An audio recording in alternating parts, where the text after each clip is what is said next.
So welcome everyone to our session 4 of our online drought support series for the dairy industry. My name is Brenda McLaughlin. I am a development and regional adaptation lead with Dairy Australia. Thank you all for joining today.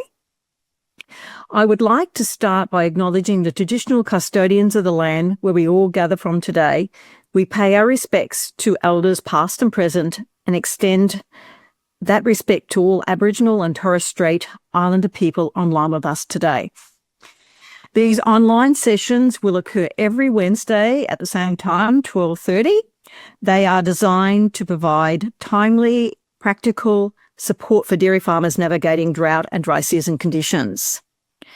Please note that this meeting is going to be recorded and will be circulated via email along with being made available on the Dairy Australia YouTube website. Questions from people online today are always welcome. There is a Q&A button which you will find at the bottom of your screen. If you go to More tab and click More tab, you'll see a Q&A there if you'd like to pop in a question. I encourage you all to submit these questions throughout the webinar and any ideas for future topics that you'd like to cover. Your questions will come through to Sally Taylor, who you'll see on your screen now, and she is the Stakeholder Engagement and Issues Manager at Dairy Australia, and she'll share some questions later on. Today, the focus is on getting the best spring pastures you can achieve and options for summer cropping, including fertiliser and weed and pest management under dry conditions. We're fortunate to have two agronomists with us today. We have Jake Frecklington, who works with DLF Seeds, and he services the Gipps area. He also has a background working as a ruminant nutritionist for about 15 years, and Jake also grew up on a dairy farm. Jake will be covering pasture and cropping options for us today, and our second speaker is Brett Tonkin, an agronomist with RAGT Seeds and has been working for about 8 years in both seed and fertiliser management in eastern Victoria. Prior to this, Brett worked in medical research, and today Brett will be talking to us about getting the best out of our spring pastures and summer crops and weed control under dry conditions. Please submit any questions, as I mentioned, under your Q&A, which is under your More tab. Alternatively, we'll also pause for questions throughout the session, or put up your hand and come off mute and ask your question. Both Jake and Brett are going to do a combined presentation for us, and so we'll get started with that right now. Thank you. Right up. Yes. You just have on our screen. Excellent.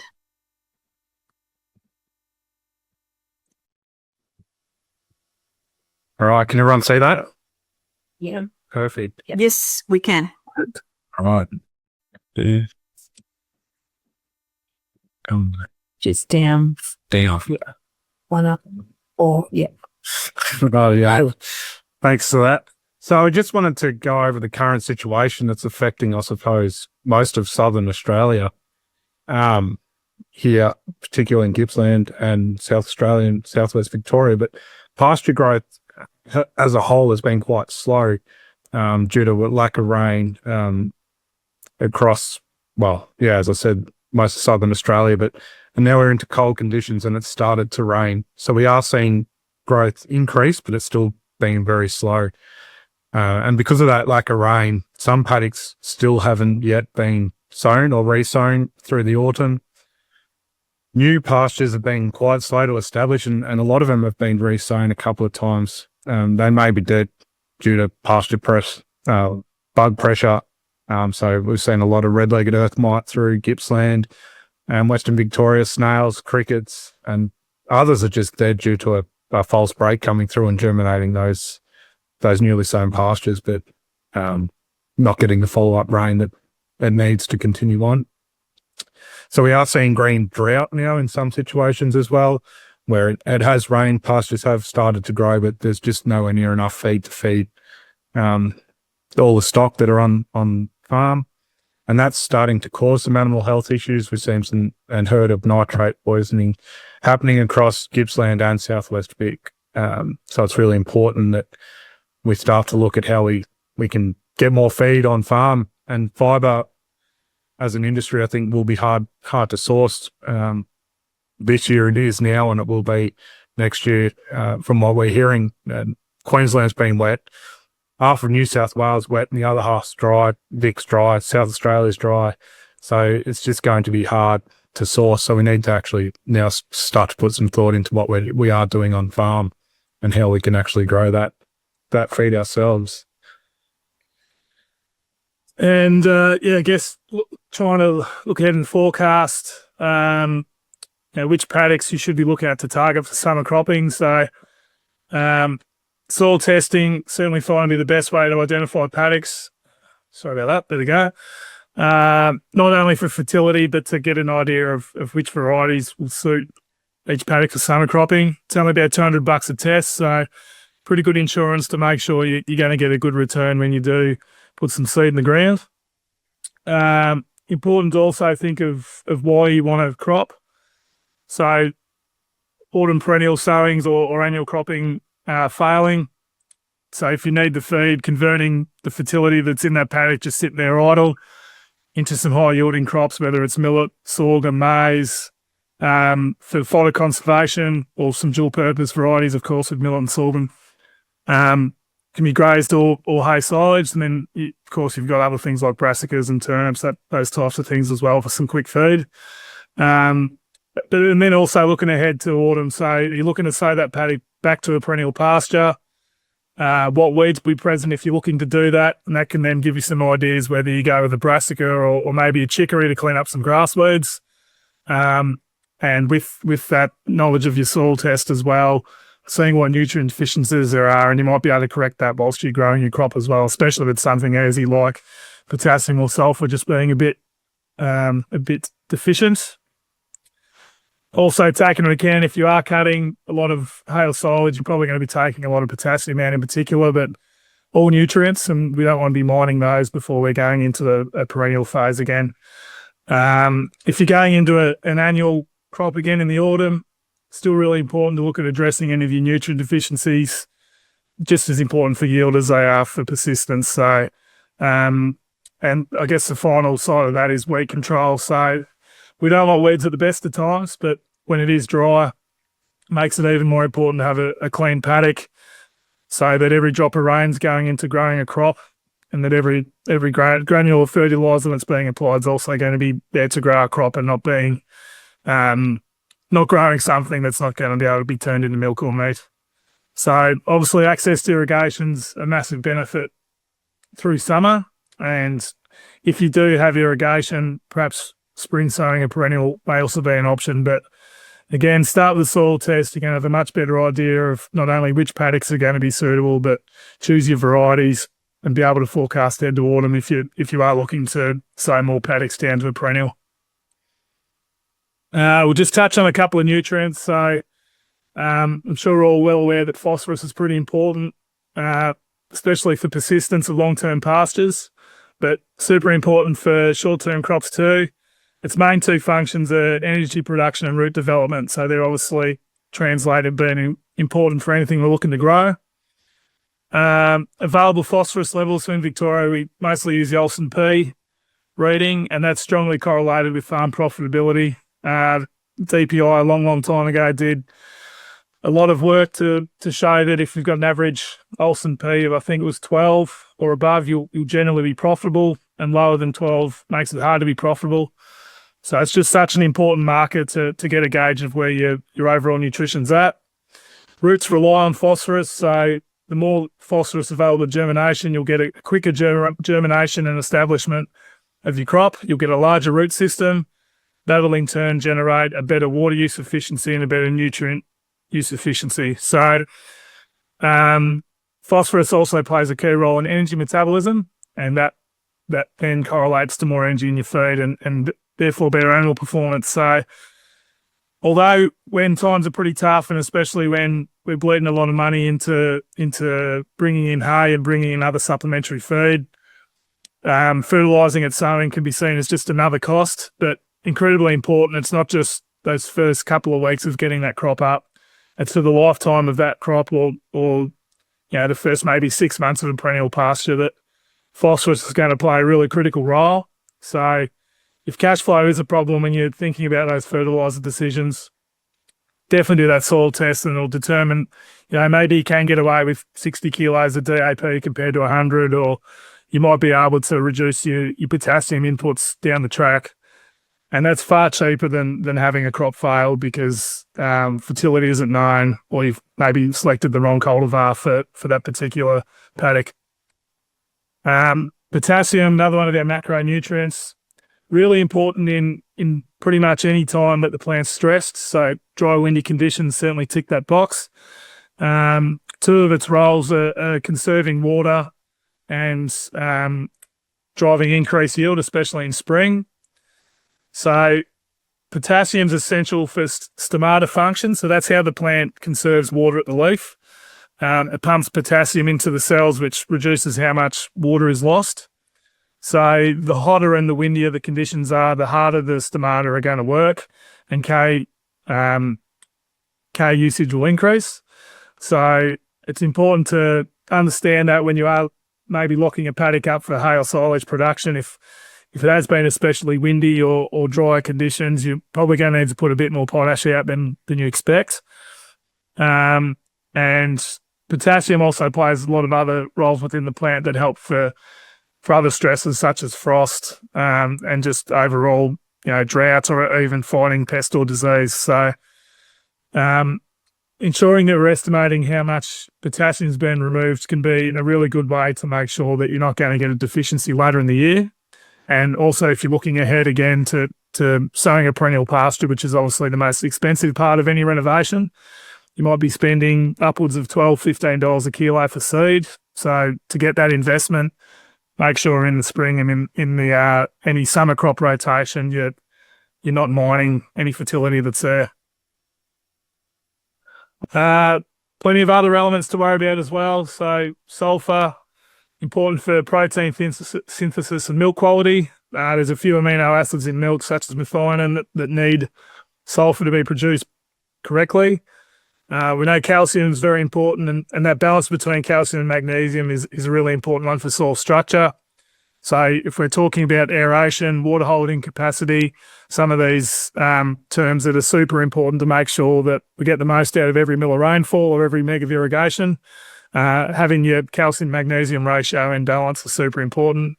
And there's a lot of traces that are obviously required as well. So particular one will be boron when you're discussing both spring pasture yields. Boron's got a role in germplasm development, so that whole reproductive cycle in spring that the plant goes through.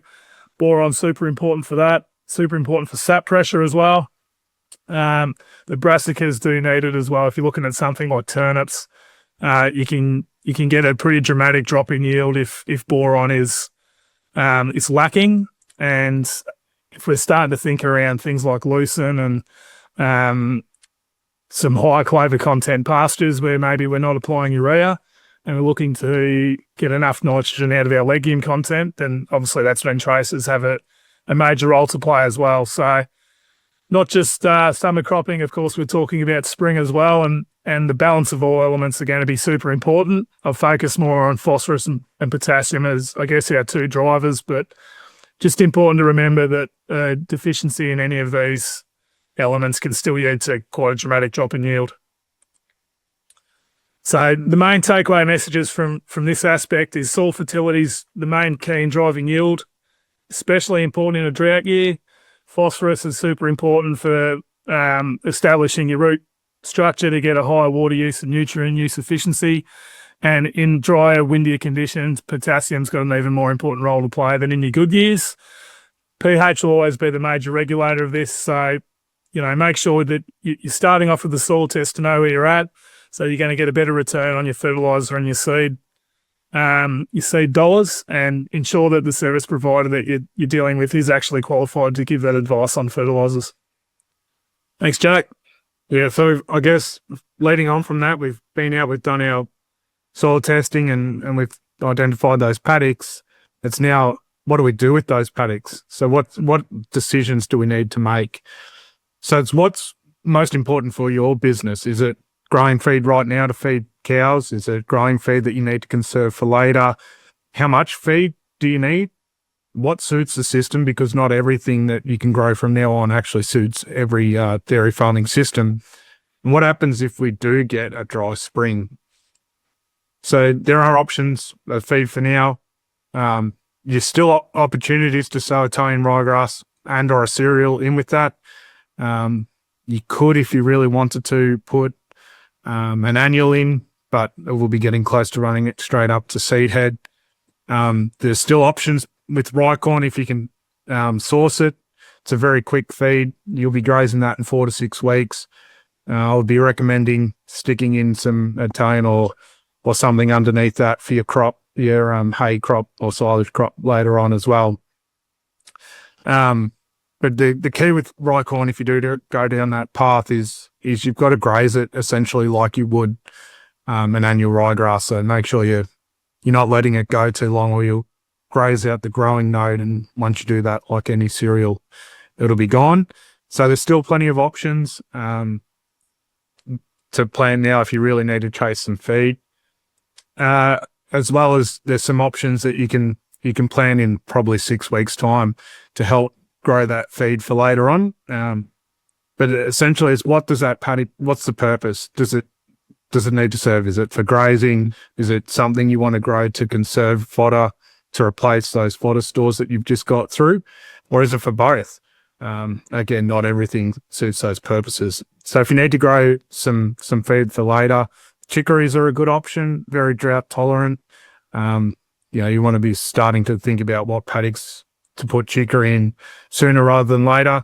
Brassicas, Italian ryegrass, very good for obviously conserving. Sorghums and millets are your later options. So you might be able to plant something now and still go in with a summer type option. There are some considerations with all of that though. Brassicas can only be up to 30% of the total dry matter intake of a milking animal, and that's different for dry stock. That can be up to 80% of the total diet. Prussic acid with sorghum and just in general feed quality, some are better than others, but growing something is better than growing nothing. So those feed options, things that you can still grow to conserve, are ryegrass, your cereals, oats, and those sorts of things. Maize is a big one. And then you've obviously got what are the options. There's for both, you can still graze cereals and your ryegrass and get a crop off them later on. There are some considerations in the brassica space. You got leafy turnips, bulb turnips, some rapes, and rhaphnobrassica. There are issues around photosensitivity with all your brassicas. Some are quick feed, some are feed you can hold off. There's a multitude of different things with brassicas that we need to consider. Maize, it's a good starch and fibre source. I think it'll be a cheap feed this year again. I'm hearing between 250 to 310 sort of dry matter in a pit, which will be cheap. You won't be able to buy any sort of other feed for that. It's a high yielding crop over summer when there's not a lot else growing. Very high water use efficiency. It can be risky. You put a lot of upfront costs into your maize crop, but if you're still getting a pretty average 14 or 15 ton maize crop off, that'll be cheap feed again this year as well in some of those dry land areas. But critically with maize, engage a maize agronomist because there are a lot of variables to consider before you go down that path. And probably the big one is how you're going to feed that maize out. Chicories, as I said, they're very low dry matter, fast throughput, rumen throughput that is. So you need a fibre source to slow that rumen down to get the most out of it. Easy for animals to graze, just with the shape of the leaf. It's thin down the bottom versus your grasses, which are thin up the top. Drought tolerance, so once it's got a taproot down, it'll be there forever. They can be hard to kill, actually. There's no maximums in the diet. There's annuals and perennial types on the market, so again, suiting what you need in your system. And all the herbs, so chicory and plantain, both have really good micronutrient uptake. And they're good companion plants for clovers and legumes as well. So a couple of different options there. Thanks, Jake. So something that Matt Harms mentioned last week was he was talking a bit about gib acid.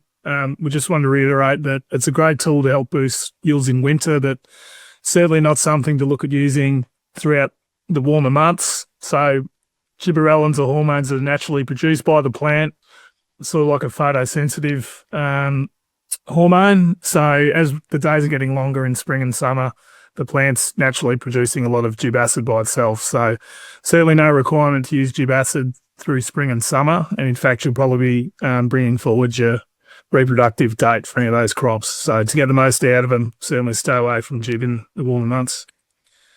Nitrogen use in dry conditions. So, nitrogen's wonderful at increasing both yield and quality when used correctly.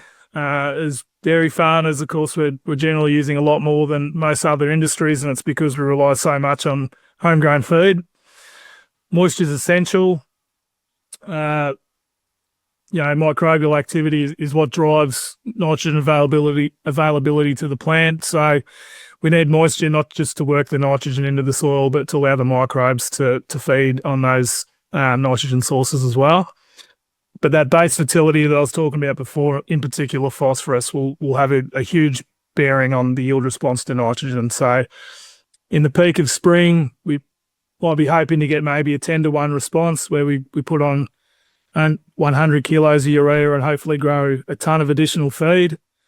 But if our base fertility is really poor and we've got an Olsen P of maybe 9 or 10, that might only be a 2 or 3-to-1 response, and all of a sudden that becomes a pretty expensive application. So ensure the base fertility, especially at Olsen P, is at a good level. Timing's obviously critical, and there's other products such as liquid nitrogen applications, but the rates of those will vary depending on the formulation. So just have a chat to your rural store if you're considering one of those. So as we come into hotter and drier conditions in late spring and early summer, you can have large losses of nitrogen to the atmosphere through volatilization, and especially common with granular urea application. So timing's incredibly crucial. Not so much of an issue in most springs because you've usually got enough moisture in the soil surface to get that end working in pretty quick. But incredibly important in summer. We want to try to make every granule go as far as we can. So timing it with a rainfall event, if it looks like there might only be 10, 15 mil coming, you might be happy to spread after the rain. But, if we know maybe there's a damper paddock and another inch might make it a bit hard to get a tractor across than going just before that rain, maybe a day before or the morning of. It's perfect. You only need a couple of mil of rain to wash that nitrogen into the profile, but of course, the larger the rain event, the better that'll respond.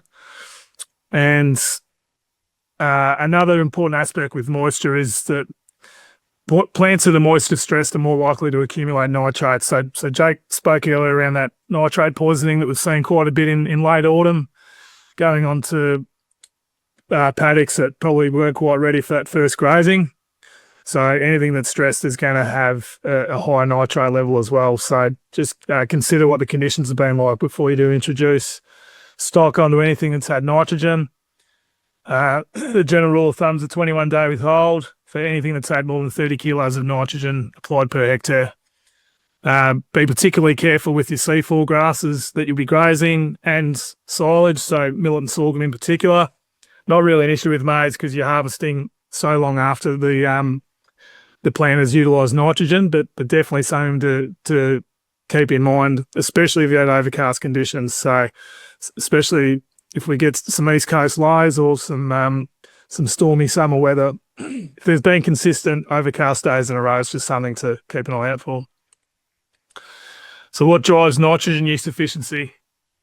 Again, it's good base fertility. So something I'll repeat another couple of times, but fertile soils are efficient soils. So applying nitrogen will amplify what your yield potential already is. If there are marginal deficiencies, we can always Mix that urea with something else. It might be a bit of potash. Could be some sulfate of ammonia if we're chasing some sulfur, or maybe it needs a little bit more phosphorus, and that might go out with either super or DAP. But paddocks with high fertility, such as sacrifice paddocks or dry cow paddocks that you might be managing now, they'll provide a fantastic yield with a spring sown summer crop compared to a neglected part of the back of a farm that perhaps isn't part of your grazing platform, doesn't have the same fertiliser history, and has a lower stocking rate when it's actually grazed. Well, that's probably not the best paddocks to target when you're really being careful where your dollar's going. What about water use efficiency? I think that says. So again, good base fertility. So I know I'm banging on about it a lot, but it will be the same things that drive efficiency of all your inputs. So higher phosphorus availability, we said earlier, will drive higher root structure, and that'll increase the bucket size of your soils. So the more area the plant can draw moisture from, the more it can yield, and any stress to the plant will impact its water use efficiency. So what can we actually control or influence? We can influence the fertility by applying fertilisers, other amendments such as lime, gypsum, chook manure is another great one. We can fallow prior to sowing. It might only be a fallow for a couple of months. If there's a paddock really doing nothing now, it's not the worst idea to spray it out, conserve any moisture we get from now until, if we're going to a chicory, it might be in 6 or 8 weeks' time. If it's something like a sorghum, it might be through to mid-November, but at least you're conserving all the moisture in that paddock. So fallow can be an important tool in a dry year, and the variety sown. So, maize, sorghum, to a lesser extent millet, fantastic water use efficiency. Perennial ryegrass isn't too bad until the heat starts to become an issue. Tall fescue is better again. So, it's just important to consider those. If water is what's going to be the limiting factor for your growth, make sure you're choosing either one of those C4 grasses or something else like tall fescue if you are going into a perennial sowing that will get the most out of every drop of rain. And if you do want to spring sow perennials, so depending on your location, it could be an option such as northeastern Vic, where we do have some summer dominant rainfall patterns. Coastal areas generally not too bad in dryland situations, but certainly for perennial ryegrass, we'll be staying clear of it unless you've got good access to irrigation, and you can sow it earlier as well. You don't want to expose that new plant to weather conditions in the 30s. Coxsfoot and tall fescue are great under irrigation, can also be dry sown, and usually do better out of a spring sowing than an autumn sown paddocks because of the soil temperature, but they still require some moisture to get through to autumn. So if you know that you're generally in an area that doesn't have much summer rainfall the best of times, probably not the best thing to look at. Again, phosphorus availability will be the major factor in the success of any perennial pasture being sown in spring, and chicory is a great companion species. So Coxsfoot's quite an upright sort of perennial plant. Chicory and clover they're just really good companion species. They can all be pretty happy in the same paddock together there. So if you're looking at those multi-species perennial mixes, that still could be a consideration that spring sowing might fill your needs the best. And just got there as well, make sure you've got a good team around you. There's plenty of good agronomists around. The more knowledge that you can learn off your service providers, the better. There's plenty of people passionate about the industry. There's some service providers or some stores that maybe aren't as passionate and might not be their major focus. So make sure you're surrounding yourself with people that want you to succeed, and conditions will improve. I know this has been, in Gippsland, we've had a tough 6 months. In the Western Districts, it's a tough 18 months. Conditions will improve, so we need to plan for a best case scenario, plan for a worst case scenario, and then whatever comes, we've at least got options and a decent idea. We're not going to be making decisions based on stress. So really good time to plan now. I know a lot of you are probably calving as well, so you don't have that much spare time, but when you do get, a spare couple of hours, just getting a bit of an idea about when you need feed, how many bales of hail silage you're wanting to make on farm, that'll then help you drive those decisions around cropping a lot easier. Thank you. Oh, Yeah. thank you. Yeah, thank you both. That was excellent and a really good coverage. And really appreciate that. Before we get into the actual question session, I'd like to bring the ones who are online now to have a look at, there's a QR code that we put up there. And that particular QR code, if you click it using your phone or when you view it later under YouTube, you'll find the QR code will actually take you to preparing for spring in drought. So we have specific resources for that. We also have a link there, and that link will take you to some other drought-related checklist and other resources. So you're welcome to use that there. So now we'll open up the session now to some questions. Is there any questions from people who are online? Just take yourself off mute to ask any questions of Jake or Brett. Brenda, I might fire a question in. Thank you, Ross. So one of the things is, so we're talking about Olsen peas and what level of nutrients. So do you have a ballpark of number of, if you're going in and doing some soil testing, and where are you feeling comfortable at those, soil SP and K, and where you start thinking, all right, we need to do something to manage that? What is, what are some of the other things you're looking at? So throwing some numbers around that if possible.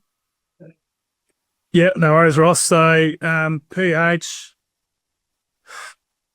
a lot of the data says 5, but if you're really looking to get strong perennial pastures, you probably need to be closer to 5.5, which can take a bit of work, and that's why I think it's important to not sow a paddock to a perennial too early. Most dairy areas are using perennial ryegrass. They're only getting 3 to 4 year persistence a lot of the time, and I think a big reason for that is the pH at depth isn't where it should be. If we're looking at our macronutrients, again, some literature says an Olsen P of 15, but you probably should be targeting 20. How the Olsen P test is actually done in the lab, the solution that extracts the phosphorus is done at a pH of about 9. And at that pH, it's assuming that iron and aluminium aren't locking up any phosphorus. So an Olsen P reading is effectively saying that this is the available phosphorus if iron and aluminium aren't locking up P. And in most soils, they are. So looking at an Olsen P reading of 15 in most situations won't be real world. And that's why I think sowing down at an Olsen P of 20 is probably giving you enough of a buffer that you're allowing for a bit of lockup from heavy metals. Potassium, I'd just like to go on the cation exchange capacity proportion, and you probably want that at a minimum of 4%. Coal oil K will change quite a bit based on soil type, but if you've got around that sort of 4 to 6%, the CEC for potassium, that'd be right. Sulfur's, if you're putting sulfur out each year, you should be fine. Like, you probably need to be around 15 to 20. Wet years, you're going to leach that really quickly. Dry years, that can build up, but if you're applying sulfur 30 to 40 units a year, you're probably going to have sufficient sulfur in the system. But yeah, I think that Olsen P one's really important, that if you do have high iron or you do have high aluminium, which is very common on marginal pH, then that Olsen P reading won't equate to like a real world adequate figure. So yeah, something to keep front of mind. Thanks. Yeah, I was wondering if we could stop sharing so we can see you both better. Would that be okay? If you want. Thank you. That's wonderful. Okay. Is any other questions? Otherwise, I will ask one. And so the question is, you mentioned, Jake, about brassicas. You said about, I think from memory, 30% in the diet for milkers, and then you can feed a lot more, 80% to young stock and dry stock. Yeah. Why is that, and how do you manage it if you've got lots of brassicas and it is a dry time? Yeah, so the 30% thing literally has to do with the milk tank issue. So once we get over that 30% in the diet, we can run into milk taint. I'm not saying you will, I'm not saying you won't, but that's a pretty good rule of thumb.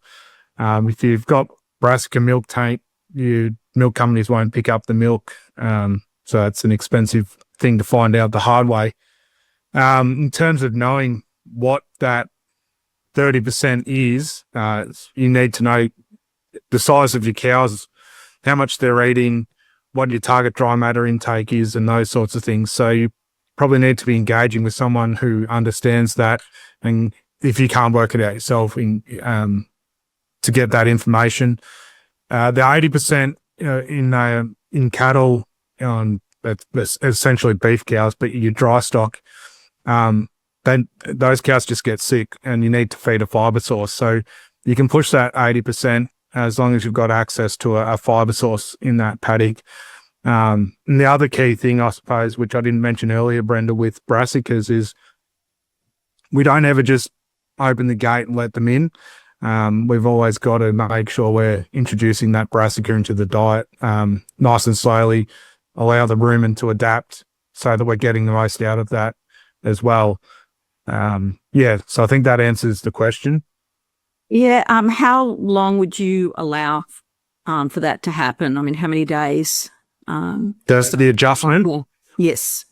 Yeah, so rumens generally take about 21 days to adjust, so it's a long time. So we want to make sure that if we're introducing brassica into the diet, we've got enough to get us through for a fair period of time. We can't on-off graze brassica. We can't put the cows on for a week, take them off, put them back on for a week, take them off, because we haven't got enough in the system. So it's really making sure that we do have enough brassica in total, and that can be a combination of a leafy turnip, some forage brassicas, turnips, those sorts of things, because each different species will allow you to accumulate dry matter differently. So it's make sure they're fully fed, essentially, then introduce them into the paddock in the first couple of grazings. Push them off, don't let them stand there and gorge themselves. Yeah, that sounds like a bit of planning beforehand.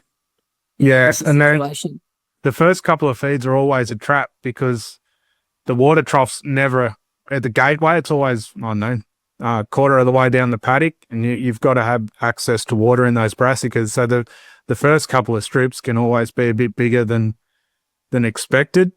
And then conversely, once you get to the other end, if it's something that doesn't have a maturity requirement, it can keep growing. You might have more actually in the paddock than you realise, and you could be overfeeding your brassicas. So there is a bit of management required. It's not, I'll probably make it sound hard, but once you're in the swing of it, it's pretty easy to keep on top of.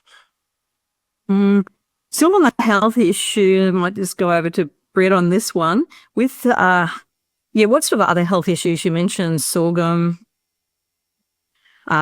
nitrates, etc. But can we elaborate a bit more on that, especially if you have really dry and all of a sudden you've got green pick or it's just growing really slowly and can you just a bit more elaboration, because you're recommending putting out urea for growing, but obviously there's something to be mindful of.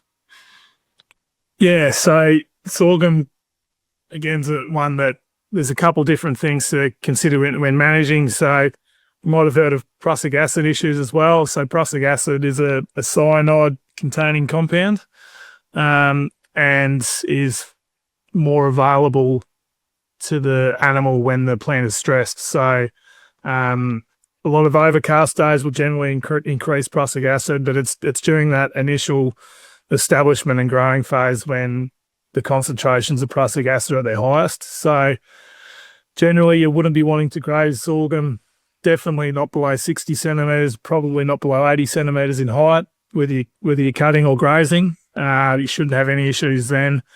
We actually did a bit of a prussic acid test last summer. So I was harvesting at different heights with Sudan grass crosses, and we had almost non-detectable levels of prussic acid from 60 centimetres and above. Because most of the breeding now is focused so heavily on forage quality and forage characteristics, most of the animal health issues you'll have with sorghum now will be from nitrates. Far more common to have nitrate issues than prussic acid poisoning. So just following those rules of thumb of grazing at, say, 80 centimetre height or above, grazing in sunny conditions, and if you have had 3 or 4 days of cloudy conditions in a row, just giving the plant a day or two of sunlight before you go into graze can make all the difference between healthy animals and dead animals from a nitrate perspective. Because they don't just get sick, they just boil over pretty quick. And that's obviously going to be the same with millet, even brassicas.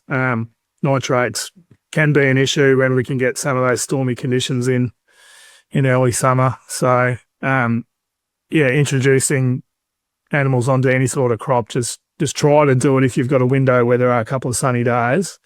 Better to wait those few days rather than have those risks. That's good advice. Is there any questions? Anyone else want to ask a question? Just come off mute. Is there anything, Sally, that's come through on the Q&A? No. Well, I will continue with my questions. Just interrupt me if others online, so if you have a question. Otherwise, I'll keep firing them. So on, will this be put for both of you? Seed availability. You both work for companies that sell seed. What's the availability on these recommendations? Oh, from DLF's point of view. You can go first. Yeah, I mentioned Rycorn. Rycorn's going to be hard to get if you can find it. Good on you. Oats are pretty scarce with us anyway, but all those other sort of summer options, your brassicas, maize, millet, sorghums, all those things, they should be fine. Well, definitely from us, but Brett, from you guys. Yeah, no, good as well. Like, short on oats and any other cereals really, but yeah, there seems to be a lot of millet going around with good late season rainfall in southern Queensland and northern New South Wales. So there's quite a bit floating around. Sorghum's good. All of that. Any of your true spring options are usually harvested well before, so you're not relying on new season production like you do often with ryegrasses in the autumn. So yeah, they're in the shed ready to go effectively. And even some more specialty things like lucerne, fodder beet. Do you guys have Swedes? Kale? Yeah. There's plenty of all those longer term options as well. So unless you're looking for oats, which there's still people doing, and fair enough, but this time of year you might be better served just fallowing a paddock, waiting a couple of months and going in with something that's going to produce that moisture into feed over summer. And I just get Jake to elaborate a bit more on rye corn, because I've heard, good and bad on rye corn. It's a bit like everything, Brenda. It's the right plant in the right place. Rye corn fits a purpose and serves a purpose in some farming systems, and it doesn't in others. And right now, if you planted rye corn, most paddocks aren't overly wet yet. You can be grazing that in 4 weeks. Now, there's nothing else that you can plant right now that you can graze in 4 weeks. Feed quality might be an issue, and I accept that, but it's better than having nothing if that's an option that you've got. So it's the right plant at the right place and for the right reason. Do you just go out and plant rye corn and hope to turn it into silage? Well, no, because it'll just be stemmy seed head. But if you plant it now, and I'd still encourage undersowing or companion sowing that with an Italian ryegrass, so you go into that paddock once, you've got something to eat in 4 weeks, you'll have something to eat in 8 weeks, and then you'll have a ryegrass paddock after that. You'll graze out the growing node, which is actually intentional, to stop the rye coming through and taking over that pasture. But you'll then have a silage option or another Italian sort of ryegrass feed later in the spring. So it's the right plant in the right place at the right time. And that goes for absolutely anything. It doesn't matter whether it's rye corn, maize, ryegrass in autumn. So don't just discount something because it looks bad or you've heard that it's bad. Yeah. You put it in as a purpose, a plan. Yeah, absolutely. Yeah. Yeah, that gets it. Just on the gib acid, when do you actually put that out and when do you not? And has it got any disadvantages at the certain times you probably should put it in? So using it too late in the spring, especially in ryegrass, you can bring your spring forward a bit because gibberellas are naturally, after the shortest day, as your days start to get longer, closer to the equinox in spring, that's when the plant's waking up and it's understanding that it's spring and it's really got to get growing and get reproductive later on. Too many gibberellins in the plant early can bring forward the heading date. So you've just got to be careful when it's used. I like using it before the shortest day of the year. Some people are happy to use it through July. I'd say August, you're probably starting to really push it. You'll get fantastic results in older pastures that generally go dormant over winter because they produce almost no gibberellins naturally.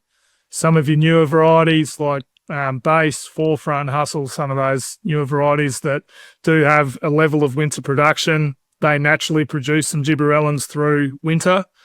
So if you've got paddocks on your farm that are old pastures, maybe there's some Phalaris or Cocksfoot hanging around in those paddocks or even some natives, they respond fantastically well. And especially if you're going out with a herbicide or a pesticide spray, it's so cheap per hectare. So that's when it can be used really well. But as the days are starting to get longer now, the response isn't as good, but you're also running the risk of possibly bringing your heading date forward. It doesn't happen all the time, but it can happen in some scenarios. So, and probably the other thing to keep in mind as well, if the fertility is pretty poor in the paddock, then you may look like you're growing more food, but you're actually producing the same amount of energy and protein as what you would anyway. You're elongating your cells. You're not necessarily growing any more dry matter. So ensuring that there's some decent fertility and you're utilising nitrogen with that gib acid is how you're going to get the most out of that. Yeah. Okay, well, any more questions coming through? Otherwise, we will sum it up. Any final tips? Had one come through. Recommendations? Oh, there is one? Yeah, it says, is lab an option for sorghum as summer pasture? In northern Vic or higher, I'd say yes. In southern areas, I hope not, because if we're getting the conditions where lab's going to be growing well, then we're in for another pretty bad drought. It needs a lot of heat. It's a tropical option. Even sorghum and maize aren't really wanting to grow in the south, but we have shorter varieties that can deal with some colder temperatures. Lab and sun hemp is another one, another legume that needs a lot of heat in the soil to yield well. So And this is probably north of Bendigo, it's gonna struggle, in my opinion. so that was my question. So that's Central West New South Wales. Sorry, what was that, Ellen? Where are you? Central West New South Wales. Yeah, so it should be fine there. Yeah, and would be quite happy in those conditions. But like sun hemp is another one as well that we've tried to grow in with sorghum in Gippsland in hotter years, and it just hasn't liked the lower planting temperatures. Yeah. Cowpeas, another one as well. They're all relatively interchangeable. And the equivalent in the south would be doing a spring sown oat and pea blend. Like it's marrying a legume to up the protein content of your silage. Yeah, perfect option for up through there. Excellent. Yeah. Okay. In summary, any final tip with you, Brett, first that you would like to say? Just a statement. Just the more you test and the more knowledge you get off people that you feel you can trust or I guess have a good following in the area. I think most people in the ag industry are there to help, like 98% of people, which is quite unique. There's a lot of other industries where people aren't really there for the right reasons, but I feel like we're pretty lucky in ag that everyone's trying to get everyone along for the ride and to work together and to make money at the end of the day. You're not there by yourself. You don't have to make decisions by yourself. If you're not confident, there's plenty of extension staff with Murray Dairy and Gibbs Dairy and everyone else that can just give you a contact to have a chat. Obviously, there's Jake and myself in Gippsland. There's plenty of other agronomists at wholesale level. There's consultants. There's a whole heap of people. So don't be afraid to reach out. And even experienced farmers in the area, they're usually the best people to speak to because they really want to see the next generation do well. So by all means, the more people you ask, it's just going to be beneficial. That's good advice there, Brett. And Jake, do you want to sum up? Yeah, not too much really more to add there, but have a plan and workshop that plan with those advisors and find the people that you trust. If you look over the fence and mate does a good job, I'll go and run this plan by him. And as Brett said, we're all here to help. We all want people to succeed because if you guys are succeeding, we're succeeding. Everyone's happy in that situation. So have a plan. Not having a plan is the worst plan you can have. So have a plan and start with that, workshop it. And then if you need to adjust your plan on the run, that's what you do. But if you don't have a plan, you won't make any decision. Oh, and just one more point from that, Brenda. I was at a discussion group near Maffra last week, and there was a bank manager there from Bendigo Bank. He said, if you're coming in with a plan and saying, I need X amount of dollars because I'm going to crop these paddocks to turn into hopefully X amount of tonne of hail silage to then go into a perennial pasture, and you're showing the return on your feed base, he said that is a far better, a far easier sell for him than it is buying a tractor or buying some sort of capital with the farm. So engaging whoever your lender is, your financial lender is early in that discussion can be a really good way to fast track your feed-based production. Yeah, well, that's all time we got for today, both of you. Thank you. Just well done and really good information out there for setting up for spring and going into summer. So when we finish up today, you'll get a survey which will be launched on your internet browser, and we would really appreciate your feedback on 4 short questions, and we'd also like to hear from you on what topics you want discussed. Even if you come in later to the webinar, just let the regional people know what would work out. I want to do a promo for our next dry seasons webinar, which is in 2 weeks' time, same time on the Wednesday at 12:30. It's the 6th of August. This session will be run with Ross Reed. It'll be focusing on people, wellbeing, and staying connected.